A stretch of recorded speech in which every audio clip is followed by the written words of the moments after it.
I needed to fully reinstall Windows for undisclosed reasons, and I like them clean. No Microsoft AI and ad slop. So here's what I did. I typed in download Windows 11 and went to the official Microsoft store, which for some reason denied me access. Eventually I got in, and under download Windows disk image, selected Windows 11 and confirm. Then after a while, selected my language and confirm again. Finally, it let me download Windows. This downloaded a massive 7 GB file, which I then knew I had to put onto a USB, so I plugged it in. Then on the same Microsoft page, I also got the Windows installation media tool, which will essentially put that 7 GB file onto that USB. You can't just drag it in, unfortunately. Once I had the ISO file, the media tool, and my USB plugged in, I opened the media tool, carefully read through the license agreement, unchecked use recommended options, and on the next screen made sure I had USB flash drive selected. Then it asked me to click on which USB drive. I just had one, so I clicked on it, and it was time to wait. Productively. When I first installed Windows onto a freshly built computer, my internet didn't work, so I had to also download my motherboard internet drivers. This is the same computer, so I'll do it here too. But first I had to find my motherboard name, which I found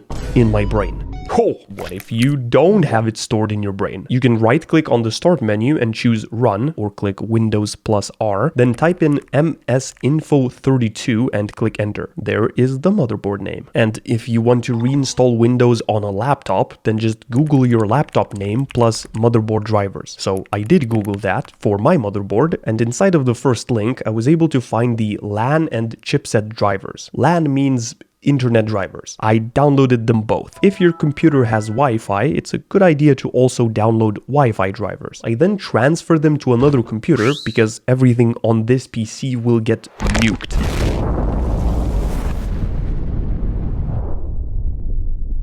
While Windows was still doing its thing, I made sure to back up everything I had on this computer, like my secret notepad files or my Minecraft mods folder. A cool thing I found is that you can also back up settings from a bunch of different apps. I'll show the apps I use later in this video, but one of them is Power Toys, and I went here, clicked back up my settings, then went into the backup folder and saved this file on another computer. Same for OBS. I went to File, Show Settings folder, and backed all of this up. Windows was finally done cooking, so it was time to reinstall. I restarted my PC and smashed the delete key, which took me into BIOS settings. If delete doesn't work, you can try F2 or just hold Shift while you're restarting, which will take you to this blue screen, and then here pick Troubleshoot and UEFI firmware settings. It should take you to a screen that looks like this. And from here, I wanted to tell my computer to start up inside of the USB. On the right side, there was boot priority, but I wasn't seeing my USB. So I clicked boot menu and it was hiding at the bottom of the list. So I clicked on it. And after a while, the classic Windows install screen showed up. But before we continue with the procedure, I want to tell you about boot.dev, who are sponsoring this video. The goal of their entire platform is to teach you back-end web development from complete scratch in the Python, SQL, and Go programming languages. Boot.dev believe that bored learners quit and smart learners never get bored. So that's why their platform is designed like a programming RPG to suck out all of the boredom. You'll earn XP, achievements, and fight bosses to get to a top spot in the global leaderboard. I've been taking their Python course for 10 minutes a day and I'm glued to the screen. And you learn to code by doing what you'll actually do at a job, building real projects. Also, boot.dev never want a student to feel like they aren't getting their money's worth, so they offer a 30-day, no questions asked refund policy, and all of their content is completely free to read and watch. A paid membership unlocks interactive features like hands-on coding, AI assistance, progress tracking, and game mechanics. So you can learn useful skills that will set you up to potentially earn a lot of money and do it in a fun way that feels like playing a game. Go to boot.dev and use my code BOG to get 25% off your entire first year on the annual plan. I'm very glad they agreed to sponsor this video. Their platform is amazing. Okay, let's get back to the Windows installation.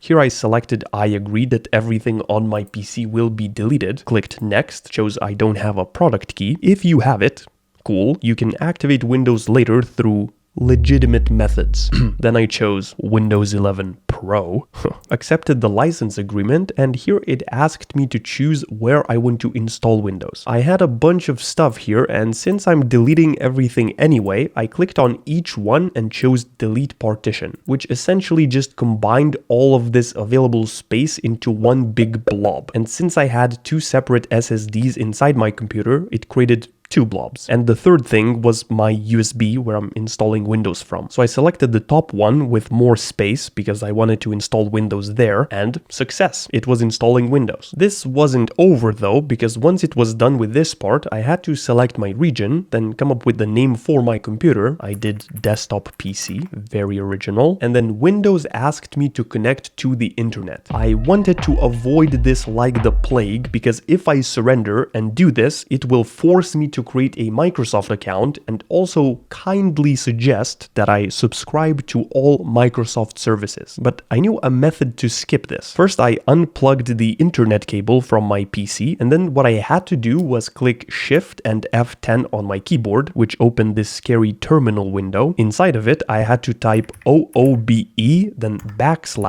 \bypassnro. And once I clicked enter, it restarted the entire setup, and when I arrived to the Wi-Fi screen, there was now a button that said, I don't have internet connection. How convenient. Then I set up my username and password, truthfully answered security questions, and then made sure to disable all of these things that Windows wants to collect about me. After that, and a few minutes, I was finally inside. But that was the easy part. I saw that now I don't have internet, so I plugged in the Ethernet cable, and unexpectedly, I now had internet. If you're doing this on a newly built PC, then that might not be the case. Don't panic. Remember those motherboard drivers that I downloaded before? Well, if there had been no internet, I would have needed to use those to get internet. But first, I'd have to transfer them to my PC from another PC. I could use the same USB that I used for Windows installation. It's done its job now, but I would need to first right-click on the USB and choose Format to erase all of the Windows installation stuff inside of it. I was doing this on a Mac, so I chose Erase Disk instead and used exFAT as the format, and then moved those driver files into the USB and transferred them to Windows. Once here, I extracted them, and now I had to find out how to install the drivers. Inside, I found a README folder, so I opened the setup instructions with Microsoft Edge, which annoyingly asked to harvest all of my data, which I declined, but it will still do it anyway, I'm sure. And here were the instructions. It said launch setup.exe and follow instructions. So I went back in that folder, found setup.exe, and after clicking next a few times, it installed the internet driver. Nice. I could now finally download my recording software. And the first thing I decided to do was to fix up a bunch of annoying things about Windows. Couple of essential things I want to take care of first. One is set my own wallpaper. Beautiful. The other one is go into settings, then go into accessibility, mouse pointer and touch, and I want to make sure that there's no mouse acceleration because it's already driving me crazy. So I'm going to scroll down, go into mouse here, then additional mouse settings. I love how Windows has everything at different places, and then I'll go into pointer options and uncheck enhance pointer precision. This will remove mouse acceleration, which is beautiful. Also, see how the mouse cursor is very hard to see? You probably don't see. So I'm going to go into pointers and apply my own mouse cursor so that you can see it better. Next, I got quite lucky again, because if I go into my device manager and then expand display adapters, you can see that Windows automatically recognized my graphics card. This might not be the case for you, so you might have to download drivers in order to set that up. Probably you will have an Intel or an AMD CPU and an AMD or NVIDIA graphics card. Make sure you know which one you have, because you want to make sure that you're downloading the correct drivers for those parts. So I'm going to open up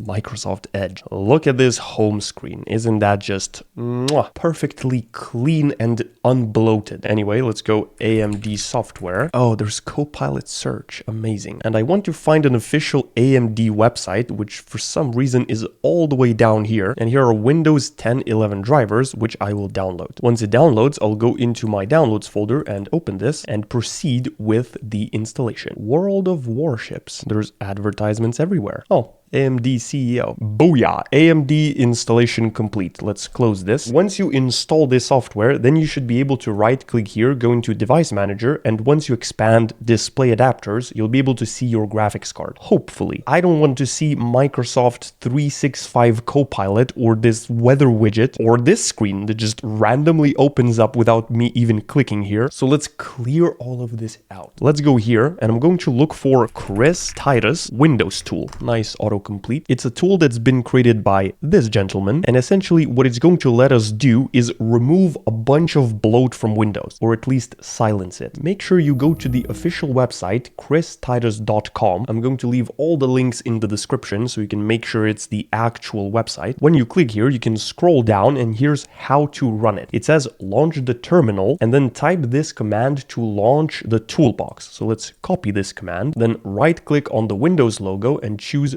terminal. Whoa, this looks a little scary, but let's paste in that command and click enter. And once it does some things, it's going to open a new app. First, I'm going to go up here into tweaks, and here in the recommended sections, I'll just go standard. It's going to remove all of this stuff from Windows. Delete temporary files, disable telemetry data. I'm also going to scroll down here and I want to remove OneDrive as well because I'm not using it. Then there's the option to remove gallery from Explorer. It's this thing right here. I never use it. I'm also nuking Microsoft Copilot. And here's another useful one, set classic right-click menu. This is how the right-click menu looks like now. You have to click show more options in order to do some useful stuff like refresh. Once I'm happy with all of this, I can also customize my preferences on the right. You know, stuff like turn on dark theme so I don't have to navigate settings. Could have also disabled mouse acceleration from here. So from here, I want to always show file extensions. I don't really need the task view button in the taskbar. I also don't need the snap assist flyout. It's this thing right here at the top. So I'll disable it. See, it's no longer, never mind. It's still here. It was actually snap assist suggestion. Nope, that's not it.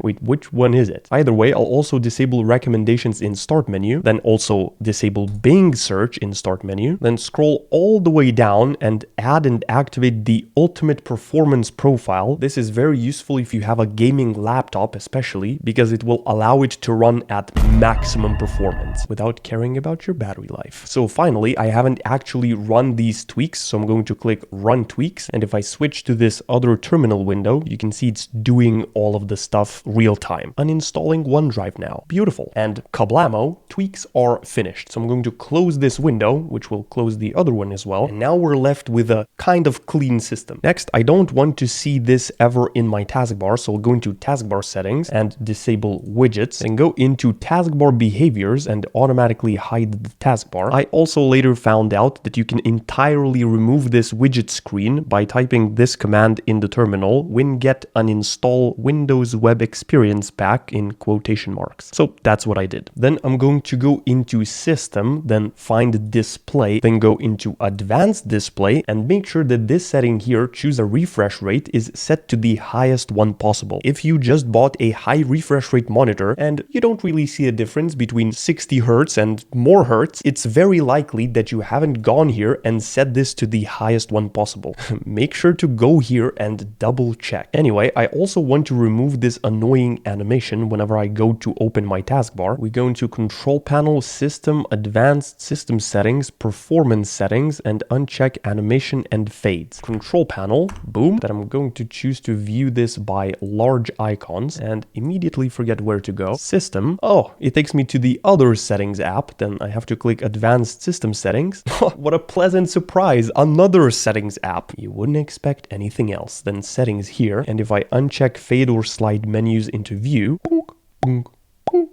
Oh yes, and look at the right-click menu now. I can refresh with one click. Anyway, I'll go into display settings, which just opens settings, privacy and security, and I want to disable everything I can. Diagnostics and feedback, make sure everything is off. Search my accounts, make sure it's off. Next, inside of settings, I'll go inside of apps to see if there's anything I want to remove, such as Feedback Hub. I'll click here and choose uninstall. Boing. Microsoft Clipchamp, uninstall. Essentially, I'm removing all the Microsoft apps that I know I will never use. Whew. Now let's move on to installing stuff. Actually, I forgot to do this inside of the Chris Titus utility, so I'll go back into terminal, then paste that command in again, and once it opens from the main screen, I can install a bunch of useful apps. It installs them with this tool called winget, don't worry about it, and once you select all of the apps you want, I found 21 here, you can just install and upgrade applications. Once it says installs have finished, you can close this window, and some apps even created shortcuts on the desktop. Let's exterminate them, and everything should be installed. If I look for auto hotkey, boom, there it is. So actually, let me go over some cool apps that I use. Audacity for audio recording. Revo uninstaller for uninstalling apps fully so that they don't leave any unnecessary files inside of your computer. Lossless cut. It's like a quick way to trim videos without having to open editing software and do it inside of there. A VPN. You know what it does. Notepads. This is a cool translucent background notepad app. That's like the main feature I use it for. It's only available on the Microsoft Store though. Affinity, which is a great Photoshop replacement. OBS for recording videos. Local send for sending files between my iPhone and my Windows PC or between Windows and Mac OS. It works just like AirDrop. Microsoft Power Toys, it lets you do a bunch of cool and amazing stuff, like having a search bar that you can open with Alt Space. Highlight your mouse in screen recordings. Make sure your computer doesn't go to sleep when you don't want to. There's an inbuilt color picker. It's just great. Shutter encoder for converting videos to different formats. Free file sync for backing up my computer into a hard drive. Audio relay. This app lets me play my Windows audio through my MacBook speakers if I don't want to use my earbuds. And those are pretty much all the apps that I use. So I hope that this video was useful, and actually there's one more thing that I wanted to mention. Element of surprise!